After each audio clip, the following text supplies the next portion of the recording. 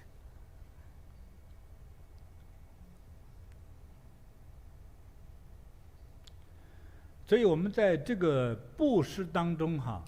when we give, we have to give with a pure heart. When we don't have greed for any result, then the impact is bigger. The less troubles you have, the healthier you are. And the longer you can live. When we are giving, when we're making an offering to the deity, to the master, the more pure your heart is, the more impact you will receive. The less you want to have money, the more money you will have. When you are focused on the money, then it's more difficult for you to receive it. And if you don't deal with it well, then you might even suffer from it. Later on, we'll continue to discuss more of these issues that we will run into life. I've rambled on today. Today, I want to, if you like me, if you like my painting, the sweet scent of peach blossoms, I will give you prize draws. And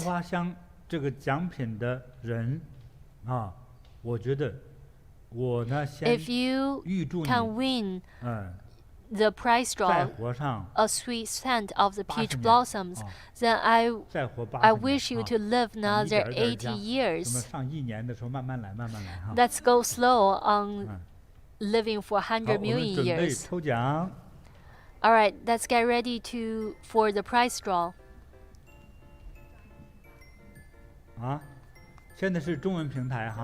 We're now on the Chinese platform. Stop.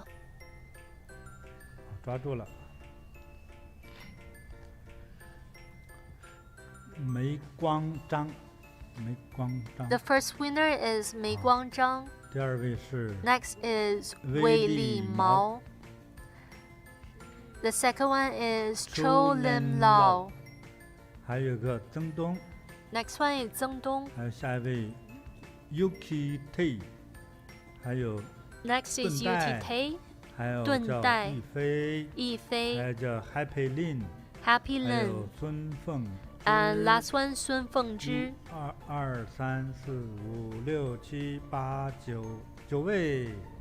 9 winners in the screenshot. Congratulations, everyone. You have received the sweet scent of peach blossoms. One more screenshot. Stop.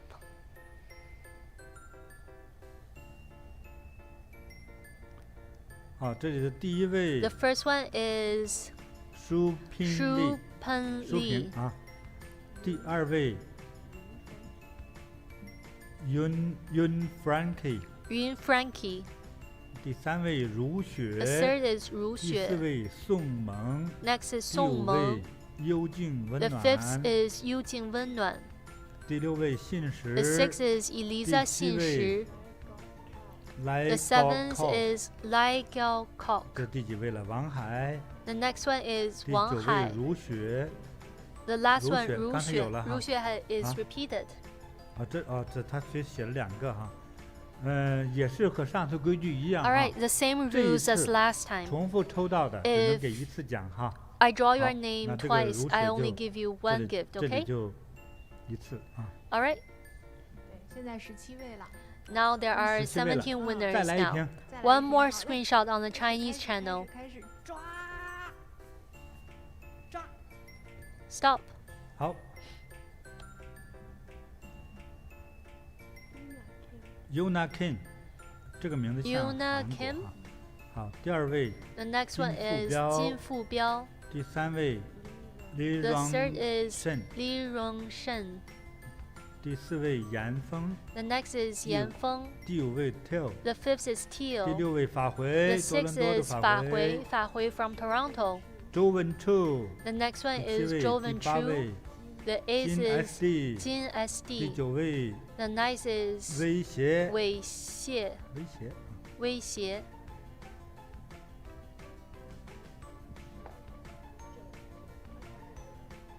26位了。 26 There 位 are 了，再来一 26 瓶吧。 winners now.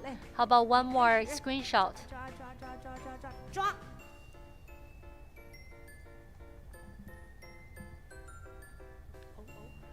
OO， The first 2 is 个0哈， 00. 还有第2位是金苍秀， Next is Jin Chang Xiu. 第7位 Shirley 崔， Next is Shirley Cui. 第4位有缘，有 Geng 缘上次也 He 有有缘。啊。第5位宁果， Next is 第宁6位果。郑云田， Next is 郑第7云位田。松露 Next one 第 is 8 Song 位 Lu. Go 高， Gil Gao. 第9位金子林。金子林。好，好，下一个是英文的哈， We're moving on to the English channel. 英文。好 English channel. ，2 3 stop，停。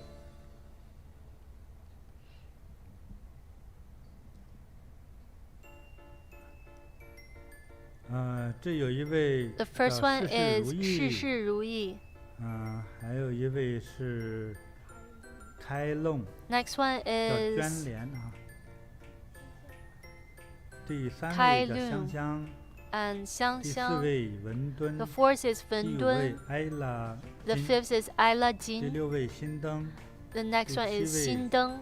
斯 The 莱西， seventh is Sly 第 Shi. 8位香修， The next one is Xiang Xiu Pauline. Pauline，第9位新灯， Xin 新 Deng 灯已经有了 is 哈。 repeated. 好， Okay. The next one is Untrouble In Chabo. 9位， 9位。 That's 9 winners. 44个了。 There are a total of 44 winners now. 英文再来。 All right, let's continue on the English channel. 1 2 3，停。 Stop.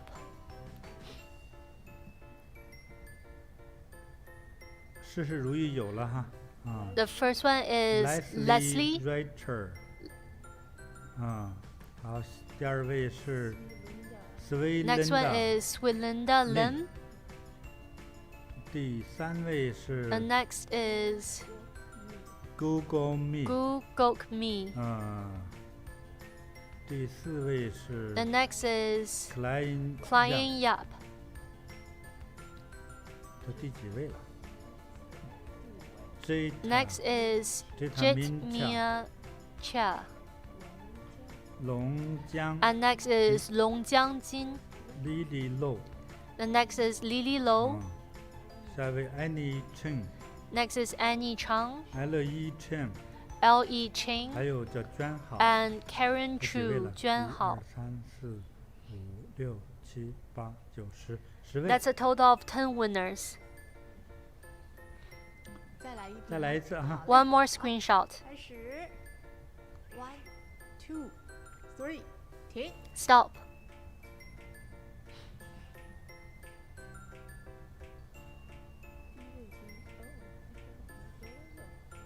这都有了哈。 A lot of some names are repeated. 这个呢，Kakoti，这个呢 Kakoti Silent Low， And 这个也有 Alicia Annie Chang 这有3位 Alicia and CiBeiYin Low 57位了。57位了 That's 57. 在哪里还抽啊 Alright, let's 韩国 continue. We're now moving on to the Korean channel. 等一等，大家哎那个Facebook 我们最近没有这是 Facebook 吗这个是 YouTube This is a Facebook 也有 YouTube. 很多网友 There are 我们就 many 到 people Facebook on the 搜一下 YouTube, on Facebook. Let's move on to Facebook later. 这是韩文的哈 This is a Korean 好嘞 YouTube channel. 1、2、3，停。 Stop. 哇，师傅手真快。哦医生 The first one is Yi Sheng. 第2位 The 不认识 second, 字儿 I cannot read 第3位 Korean. 矮亮 The second is Ai Liang. 第4位燕珍 Next is 第5 Yan 位 Zheng. 全卷 And the next one is 第 Quan 6位 Juan. 这个不认识 The sixth person is all in 第 Korean. 7位向 The 真 next one 真 is Xiang Zhenzhen. 第8位矮笑 The eighth is Ai 第9 Xiao. 位金志厚 The ninth is Jin 第 Zhi 10 Hou. 位郑英 The 贤 tenth is Zheng 好 Ying 恭 Xian. 喜 Congratulations, everyone. 现在一共67位。 There's a total of 韩 67国网友 winners now. 再来一瓶 One more 好 screenshot 厉害啊 on the Korean channel. 抓，停。 Stop.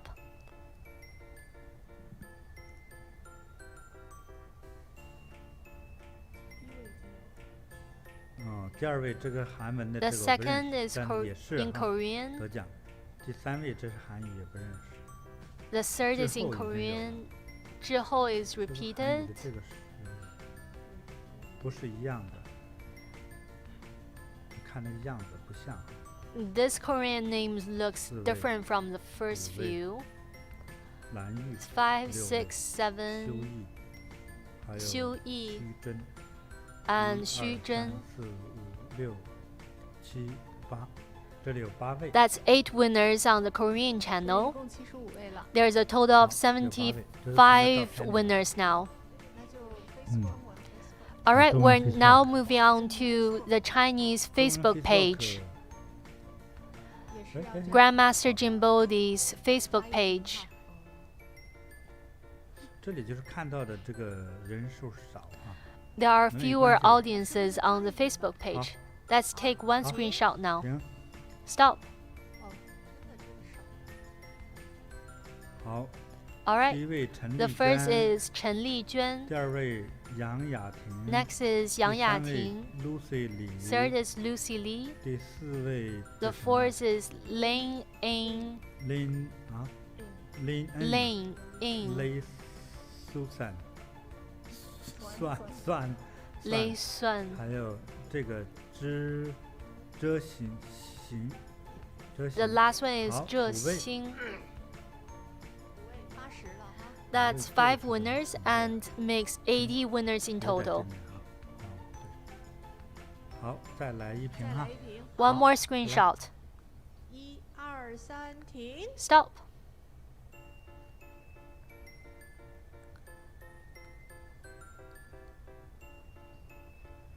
这个叫 The first is Venus Kong Venus Kong. 金惠红 Next is Jin Hui Hong 金良 and Jun Liang 随风 and Sui Feng Tu Janice On and Janice 5位 Ong. That's 5 winners. 85哈 That's 85再来 in 一个。 total. 再来一瓶。 One more. 1、2、3，停。 Stop.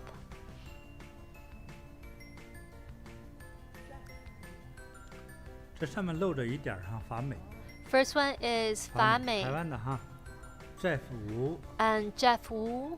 第3位是 Next is Jennifer On Jennifer Ong. 第4位是 Next is 周 Joey 以 Liang. 还有第5位金周读 The fifth is Jin Zhou 好5 Du. 位 Alright, that's 5 winners. So that's 90了哈。 90 winners in total. 英文 Facebook 哪个 Alright, we're now moving on to the English Facebook chat. 开始了哈。开始了 Let's get ready. 1、2、3，停。 Stop.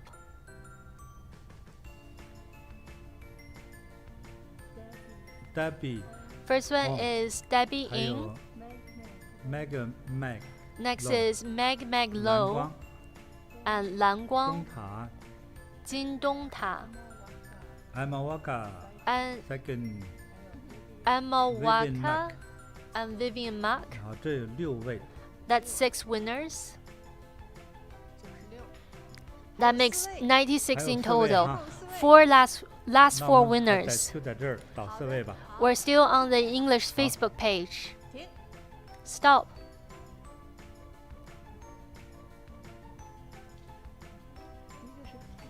Kate 曾 The first one is Kate Zeng. Larissa The next one is Larissa 生还 Boriskov.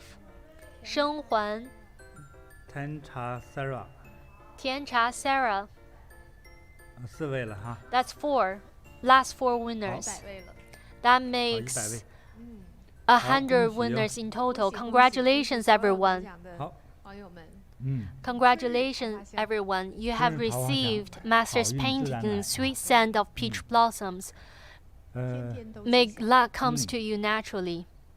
当然我是盼望说大家能够 Of 喜 course, 欢 I hope that 我们现在讲的这个课程 everyone 内容哈。 likes the content that we are talking about 希望都 recently. 是讲到的在佛陀时期原汁原味的故 We 事。 are talking about 不要改 many 当 stories 有的 that 故事是现代的，就告诉 were 你是 record 现代 that happened 但 in 只是说 the Buddha's 我们 time 会 and some modern 比较 stories.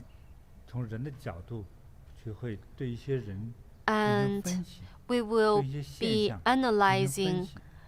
所以 the 都不是 people 从神的角度 and the incidents 是在 from 后 an ordinary 对 person's 现在就是 view, 大概是这样 not 的 from a 一种 divine 对 view 对佛 yet. 法历史和人物 And 故事的一些描述。 It is some stories 更盼望着 of 大家呢，从中能够 Buddha, and 悟出点什么来。 I hope that 所以我 everyone 们 can 这一 be 期是第5期了 inspired. 哈。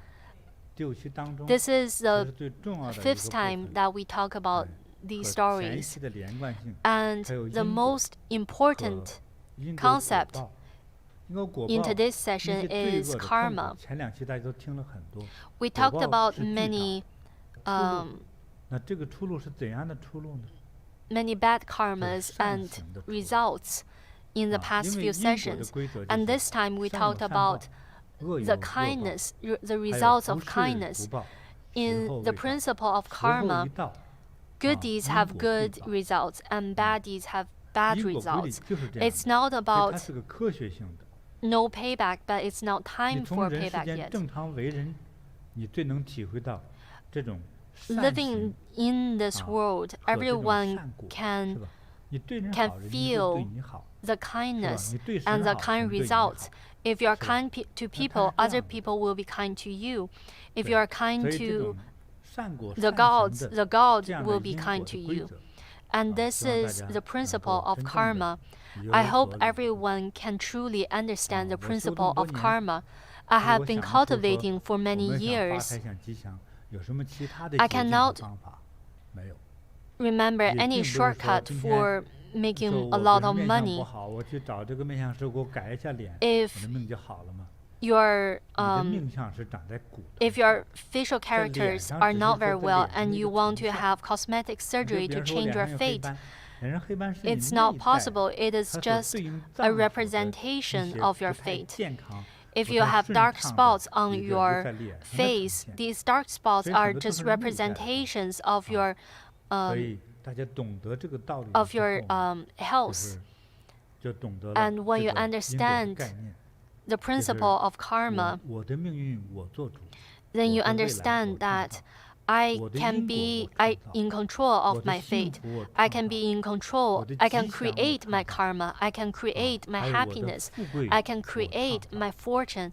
I can 那这些 create my 创造的 wealth. 方法 And this 都应该用 create 慈悲、 the 善 method 良、 to 布 create 施、 is to 大 use 度、 compassion, 关怀、 kindness, 关爱 tolerance, 啊，用这 generosity, 样的 love, 慈悲的 and caring. 这种方法， We need to use 可以 these 达到我 kind 们都期望 methods 的 to 美好。 create 一切 the 算计的 happiness that we 啊， wish. 斤斤计较的， All the calculating, all the 那些 plotting.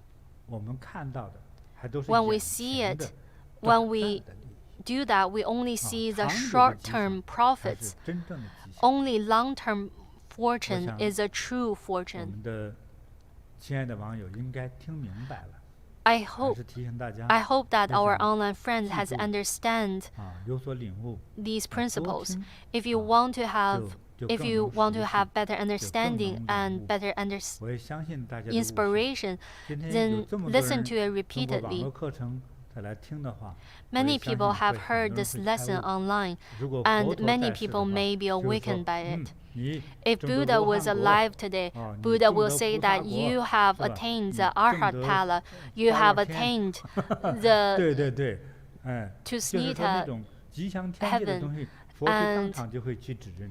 我 if 们今天 Buddha 怎么 was 去指 here, 认？ Buddha 也 will 希望 tell 大 you 家 what you have 都能 attained 获 right 得这样 away. 的证悟， And I 获 hope 得这 that 样的 everyone 正 can 果， receive 能 the 够 right 让你的 Pala. 人生更加吉祥。 I wish that your 更加 life 完美。 can be more 这就是 auspicious 我所 and more 诉说的 perfect. 真正的目的。 And that's the reason of my 那今天的直播内容 teachings. 就到这里。 That is all 那 for 么我们 today's 下 live 次直播的时 broadcast. 间 Our 是 next 温哥华时 live 间 broadcast 3 will 月 be 10号晚上6点， on Wednesday, 亚洲时间 March 10th, Vancouver 亚洲 time at 台北 6 p.m. 北 And 京 in 的 Asia 时间 time, 是 Taipei 这 time, 个 it will 3 be 月11号 Thursday, March 周四 11th 上 at 午10 10 a.m. 点钟欢迎大家前来 I 收听 welcome 收看 everyone to join me. 祝大家如意 I wish 吉祥 everyone, may all your wishes 长 come 命 true. 百岁 May you live a long 事 life. 事如意 May all your 佛光 wish 普 come 照 true. May 好 Buddha's 下次 light 我们再见 illuminate everyone.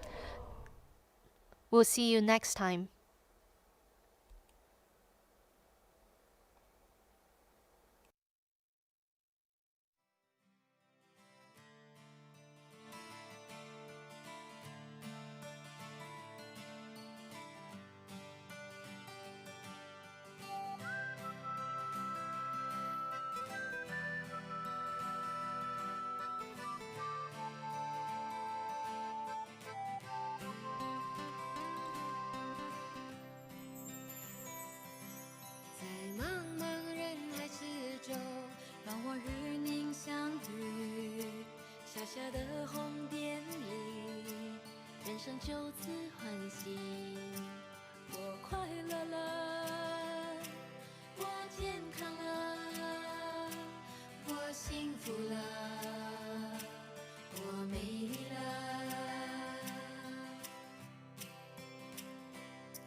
小的红点里，人生就此欢喜。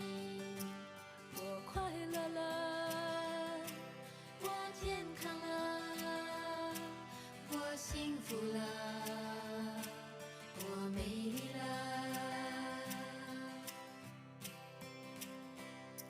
在茫茫人海之中，让我与你相遇。小小的红点里，人生变得神